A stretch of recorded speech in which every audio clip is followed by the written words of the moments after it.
Hello guys, welcome to my blog day 20 part 2।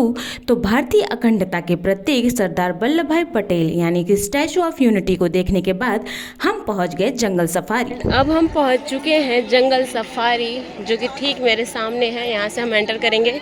सच बताऊं तो energy बिल्कुल लो हो चुकी है स्टैचू ऑफ यूनिटी देखते देखते ही, पर अब आए हैं तो घूमना तो पड़ेगा। तो चलिए अब सैर करेंगे जंगल सफारी का, देखते हैं हमारी एनर्जी कितना साथ देती है हमारा। जंगल सफारी में एंटर करने से पहले जो वहाँ का नज़ारा था वो तो बहुत ही खूबसूरत था, बट क्या करें, हमारी जो एनर्जी थी वो बिल्कुल लो हो चुकी थी। हम स्टैचू ऑफ यूनिटी को देखते देखते ही इतना थक चुके थे कि हमारे अंदर हिम्मत ही नहीं बची थी कि हम जंगल सफारी घूम पाएँ। बट क्या करें, जब साथ में था तो हमें एक ही दिन में सारा कुछ कवर करना था। यहाँ पर और भी बहुत कुछ है जो कि आप वहाँ पर देख सकते हो, जैसे कि फ्लावर वैली है और भी कई चीज़ें हैं जिसकी ऑनलाइन बुकिंग होती है तो आपको बस वहाँ पे ले जाती है। बट हमने दो चीज़ का ही करा था, सिर्फ स्टैचू ऑफ यूनिटी एंड इसके बाद जंगल सफारी। तो हमने बहुत सारी मस्ती करी। आइए दिखाती हूँ आपको कुछ उसकी झलकियाँ।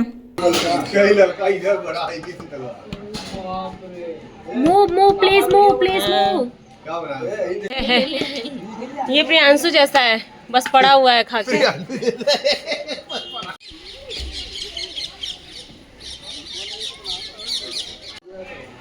ये चिड़िया, ये जो भी है पक्षी, हम पहली बार देख रहे हैं, नाम भी भूल गए। इग्वाना। हमने जैसे ही जंगल सफारी में एंटर किया, हमने पहले अपनी टिकट दिखाई, उसके बाद हम चालू हो गए वहाँ पे देखना। और इन भाई साहब ने अपना खाना देखते ही ऐसे ही पूंछ अपने ऊपर उठाई कि हम लोग हंसने लगे। इसके पहले हम सोच रहे थे कि एकदम शांत है, उसके बाद जैसे ही इसने खाना देखा ये ऐसे उठ खड़ा हुआ कि हम सब डर गए एक बार तो। उसके बाद हमने वहाँ पर एक सिंगी गैंडा भी देखा जो कि बहुत ही रेयर होता है। आप सबको पता होगा कि आसाम में बहुत ज़्यादा, मतलब इनको वहाँ पर संरक्षित किया जाता है, वहाँ पर एक राष्ट्रीय उद्यान है। इसके बाद बहुत सारे ऐसी वैरायटीज़ थी, जैसे कंगारू वगैरह हो गए जो कि बाहर से लाए गए थे, जैसे ऑस्ट्रेलिया हो गया, साउथ अफ्रीका की भी कई सारी यहाँ पे प्रजातियाँ देखने को मिल रही थी। हमने जेब्रा भी देखा, साथ में और भी ऐसी वैरायटी देखी जो इसके पहले मैंने कभी नहीं देखी थी। तो यहाँ पे हमें ऐसी भी चीज़ें देखने को मिल रही थी जो और कहीं अभी तक मैंने नहीं देखी है। इसके पहले मैसूर में भी जा चुकी हूँ वहाँ के पूरे उसमें, पर वहाँ पर भी ऐसी चीज़ें नहीं थी जो मैंने यहाँ देखी। बहुत चलना पड़ रहा था। सच बताऊँ तो हम एकदम थक चुके थे, हमारी बिल्कुल भी हिम्मत नहीं हो रही थी कि हम आगे अब चल के जा सकें। तो बीच बीच में वहाँ पे आपको ऐसे ऑटो वगैरह अंदर चलाया जाता है। थक गए हैं भाई, थक गए हैं, बस देखते जा रहे इतना सब कुछ है, बस देखने का मन नहीं। जंगल सफारी के लिए अलग से आओ तो फिर ठीक है, पर वही है कि पास में तो बाद में कैसे कोई आए। हम थके हारे सारी चीज़ें देख ही रहे थे, तब तक मेरे अंदर जैसे एकदम से जान आ गई, मैं हंसने लगी क्योंकि मैंने एक ऐसी चीज़ देखी जिसके बारे में मैं बचपन से सुनती आ रही हूँ। कहानियाँ हमने टीवी पे भी देखी है। जी हाँ, बिल्कुल, बघीरा। आप सब ने मोगली की कहानियाँ जरूर सुनी होंगी, उसमें एक कैरेक्टर था बघीरा। इसको देखते ही, मतलब सच बता रही हूँ, रोंगटे खड़े हो गए, ऐसी इसकी आंखें थी और सामने से देख के तो मज़ा ही आ गया बिल्कुल। पर इसके साथ साथ थकान भी थी। मैं इतना चलते चलते थक गई थी कि अब मुझे मेरी मोजड़ी मेरे पैर में फिट ही नहीं हो रही थी, मेरा इतना पाँव फूल गया था। इसकी वजह से मुझे बाद में मेरी मोजड़ी जो थी वो हाथ में लेके चलना पड़ रहा था ताकि मुझे थोड़ा तो रिलीफ मिले।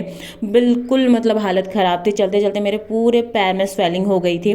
फिर उसके बाद हमारे ये सिंह साहब ऐसे लेटे हुए थे। अब कौन कहेगा कि ये जंगल के राजा हैं? जब जंगल का राजा ही ऐसे सोता हुआ पाया जाएगा तो प्रजा का क्या हाल होगा, आप समझ सकते हैं। पर ये बिल्ली की एक प्रजाति थी जो कि बहुत खतरनाक थी और बहुत क्यूट भी थी, मतलब हमें रिस्पॉन्स कर रही थी जब जितनी बार हम उसको बुला रहे थे। ये भी एक बिल्ली की प्रजाति थी। ऐसे देख के तो लग रहा था जैसे चीते का बच्चा हो या पैंथर वगैरह कुछ, पर नहीं, ये बिल्ली का ही एक प्रजाति था। तो ये सारी चीज़ें हम पहली बार देख रहे थे, मज़ा आ रहा था देख करके। फिर ये हमारे बाघ साहब ऐसे बैठे हुए थे, चिल मार रहे थे। हमने इनको बहुत बुलाने की कोशिश की पर ये इनको मतलब घंटा फर्क नहीं पड़ रहा था हमारी बातों से। ये एकदम मस्त बैठ के अपना पता नहीं क्या ही देख रहे थे, अपने ही दुनिया में मस्त थे। मोरनी बागा माँ बोले आधी रात माँ। मिट्टू, हेलो गाइस, उपासना पांडे का ब्लॉग बन रहा है।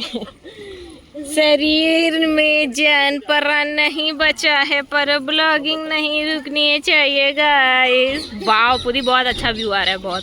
तो कुछ ऐसा था जंगल सफारी का हमारा एक्सपीरियंस। हमने बहुत इंजॉय करा, साथ में थकान भी बहुत थी, शरीर एकदम थक चुका था और बहुत ज़्यादा नहीं यहाँ पे इंक्लूड कर सकती, इतना कुछ हमने देखा था, वो बहुत लंबी वीडियो हो जाएगी। तो इस वीडियो को यहीं एंड करते हैं, मिलते हैं नेक्स्ट वीडियो में, तब तक के लिए बाय बाय।